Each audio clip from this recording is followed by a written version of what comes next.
Hello everyone, I am Snigdha Kakkad and this is my channel AccelerateAICareers. Today I have brought a very interesting LeetCode problem, LeetCode 746, minimum cost climbing stairs. I have done a pretty similar question using dynamic programming before, which is climbing stairs, where I have depicted the recursion solution, then a cache solution as well as dynamic programming solution from top to bottom. So I would suggest you can go through that video to understand all these approaches as well, which I will be depicting here. Now, why this question is important? So this question has been asked in last 0 to 3 months by these amazing companies, Amazon, Google, Microsoft, Adobe, Bloomberg, and so on. So I would suggest you go through the question and understand how the DP is being used here in this question. If you have a better approach to solve this question, share it in the comments. Now, what does this question say?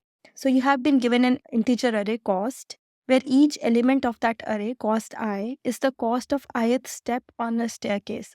So once you pay that particular cost, say 10 here, you pay that cost, then you can either climb 1 step or 2 step. You have to return the minimum cost to reach the top of the floor. Now the vague thing here is the top of the floor. You would say the top of the floor is this 20, which is the last index value. But according to the examples given here, the top of the floor is not this 20, but the next index, which would be a 0 value. So that's the top of the floor. And you can either start from 0 index or you can start from 1 index even. And every time you can take either 1 step or 2 steps. So let's see these examples and understand the question better. So in example 1, you have been given this array 10, 15, 20. So either you start at index 0 or you start at index 1. So if you start at index 0, then your first cost you will pay is 10. And after that, you can take either 1 step or 2 steps. Say suppose I become greedy and I always take 2 steps. So from 10, I will jump to 20. And then from 20, I have to go to the top floor. So I have to pay 20 cost as well. So the cost would be 10 plus 20, 30. But is it the most optimum value? I suggest it is not. So if you take 1 step rather than 2 steps, say you go from index equal to 0, pay the cost 10 and go to the index 1, then 10 plus 15 to go to the top floor. So you will pay 25. It's less than the prior cost, but still a lot. Now say suppose you do not choose to start at index 0, you instead choose to start at index 1. In such scenario, you will just take a jump of 2 steps from index 1 and go to the top floor, where you will pay the cost of 15 overall. So that's the minimum cost, and you will start from index 1 as given in the explanation here. Now let's look at example 2. In example 2, again you cannot use greedy method here, because if you say I'll use greedy and I'll always take 2 jumps and that way my cost would be minimum, that's not possible, because at certain steps the cost is 100, whereas at certain steps the cost is 1. So you cannot always use the greedy method here. So that's why we'll go through dynamic programming here. Suppose I start from index 0, and if I start from index 0, I first take 2 jumps. So I pay cost as 1 and I climb 2 jumps, reach index 2. Again, after that, I pay 1 and again take 2 steps and reach 1 value again. Again, I pay 1 and take 2 steps. Again, pay 1 here. And then I pay 1 and then I climb 1 step. And then pay 1 and climb 2 steps. And finally 1, I climb further. So overall, my total cost would be 6, because I'm essentially not reaching those steps where their cost is 100 and I'm only covering those steps where the cost is 1. So I hope the solution is pretty clear to you through these examples. Now let me explain the algorithm behind this question. Now I have taken example 1 here as shown in the top left corner. I have my array with 10, 15, 20, the cost at each index, and I have named the indices on the top. And I'm using a decision tree to explain my solution here. So this is the brute force approach which I'm explaining, and every time, say I start from index 0, then either I go to index 1 or index 2, because I can climb either 1 step or 2 step. The cost would be 10 here, so I've put 10 cost every time. Now from index 1, again I can either go to index 2 or index 3. For simplicity, index 3 cost I'm assuming as 0. So now to reach index 2 or 3, again it has to pay 15 cost. So if it directly reaches 3 here, the total cost comes as 10 plus 15, 25. But if it reaches index 2, then it has to go to index 3 again and pay cost 20. So the overall cost comes as 10 plus 15 plus 20 as 40. Now, instead of going to index 1, say suppose from index 0 we went to index 2, then we initially paid 10 cost here. And from 2, we can jump to index 3 and pay cost 20 here. So the overall cost comes as 10 plus 20, 30. So seeing this overall together approach, you say the minimum of these three costs, 25, 30 and 40 comes as 25. So our answer should be 25 here. But that's not true. As you saw in our examples, the minimum cost was 15. So why our cost is coming high here? That's because we are always starting at index 0 and not starting at index 1. While in the question, we have been given an option to either start as index 0 or start at index 1. So you would say that we need a separate decision tree for it. But I would say a separate decision tree is not actually needed. Instead of starting at index 0, if you have to start at index 1, just discard the prior cost from going from 0 to 1. So discard this 10 and start from index 1 instead. So if you start at index 1 instead, then going from 1 to 3, your overall cost comes as 15. And from 1 to 3 here via 2, if you take single steps, your cost comes as 35. So the minimum would be 15 here if you start at index 1. And you take the minimum of all the costs starting from index 0 and 1. So that is your brute force approach, which I've shown here using a decision tree. But in coding aspects, you will be using recursion to code it. And the time complexity of recursion to code this entire thing would be O of 2 raised to power n, where n is the length of your array.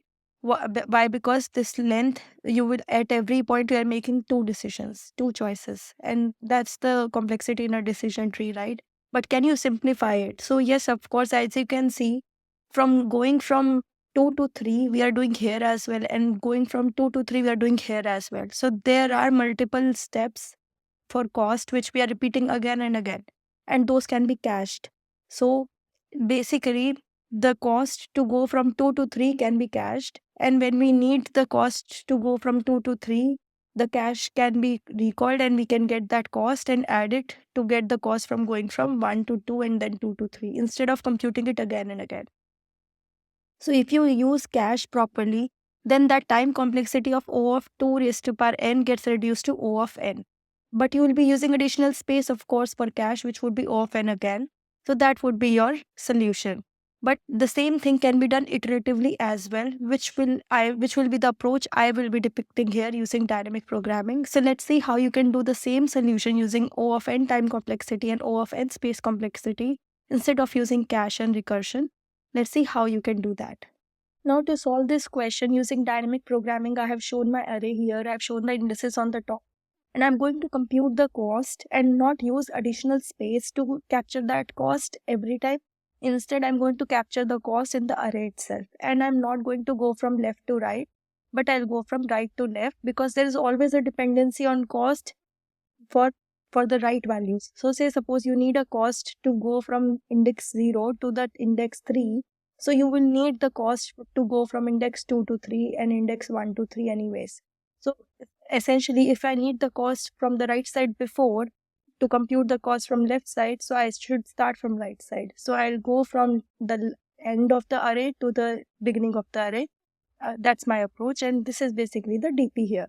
So what I will do, to go from index 3 to index 3, the cost would be 0 itself. So I don't have to change it. And then in my DP loop, I need not even start from this index. I need not even start from index 2 here, like the second most index here, because cost from going index 2 to index 3 will still remain this value 20 here.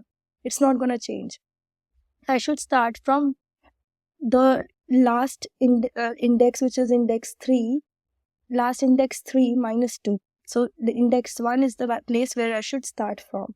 So because the last two values, if the array is say of length 100, that then also the last two values of length index 99 and index 100 are not going to change because the cost will still be the same.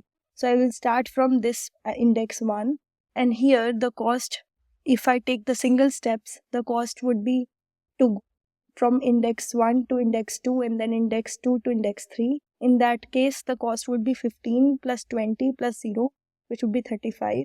But if I take directly 2 steps and go from index 1 to index 3, then the cost would be 15. and I have to take the minimum of 2. Minimum of 2, 15 and 35 would of course be 15, which is already here. So I don't need to overwrite it. Now from index 0 to go to index 1 or index 2, the cost, I have to take the minimum of those. So I have to basically add cost 10 to 15, which is 25, and 10 to 20, which is 30. And the minimum of those two will be the cost, which I can write here. So 10 plus 15, 25, and 10 plus 20, 30. So minimum would be 25 here. So I will replace it 25 here. And then you know that in the question it has been told that you can either start at index 0 or you can start at index 1, but you have to return the minimum cost. So you will take the minimum of cost values at index 0 and 1 here, and the minimum is 15. That's your answer. So that's your dynamic programming approach. The criticalities in the question is that you always start from the end of the array towards the beginning of the array. And then you don't need to take the end of the array index cost or the prior index cost, because that is not going to change. You can start -3 indices. So that's why I started with index 1. And then you keep on updating the cost, and you always take the minimum of cost from the next 2. So like here, and you overwrite the values in the array itself. The space complexity would not be O of n also, because you are just writing 2 values. You can even write these 2 values in 2 separate variables also. And the time complexity would be O of n here. And finally, you always return the answer by taking the minimum of index 0 and index 1 values, because you have the choice. You can either start at index 0 or 1. You just have to have the minimum cost. So that's my approach. Now let's start coding it. First of all, you already know that your array, say suppose, was 10, 15 and 20. And your top of floor is not 20, but the next index, which you have assumed 0. So first step would be to add that 0 to your cost. So I will append that value 0 to my cost array. That's my first step. This will help in the math of the solution which I have. And then I will write the loop going from backwards of the array, end of the array, to the start of the array. So for I in range, and the last index of the array is length of cost -1, right? And I told you the last 2 values are not going to change. This value 0 is going to remain 0, because from this index 3, you're going to go to index 3, cost would be 0 itself. And from index 2 to go to index 3, again the cost will remain 20 itself. So you don't need to go through these 2 values. This value is length of cost -1. This would be length of cost -2 index, and this would be length of cost -3 index. So we will essentially go from length of cost -3 index to -1, and with the step size of -1. That's how we do it in Python, to go reverse in the loop. And then I will update my cost, and my cost will always be the current value cost at current index plus minimum of the next 2 indices cost. So the next 2 indices are cost of I plus 1 and cost of I plus 2. Whatever cost is minimum, that will get added to current indices cost, and the cost will get updated. And finally, what I will return, my answers would be minimum of cost 0 and cost 1. Because either I can start from 0th index or I can start at first index as given in the question. So that's my entire code. The code is pretty simple. Only thing is to understand the approach and how to implement it. So let's run it. It's accepted. Let's submit. As you can see, our solution is doing quite well here. If you have a better approach, please do mention in the comments. I'd love to learn from you. If you like my way of solving questions, subscribe to my channel to get your notifications for your daily LeetCode challenge. Thank you.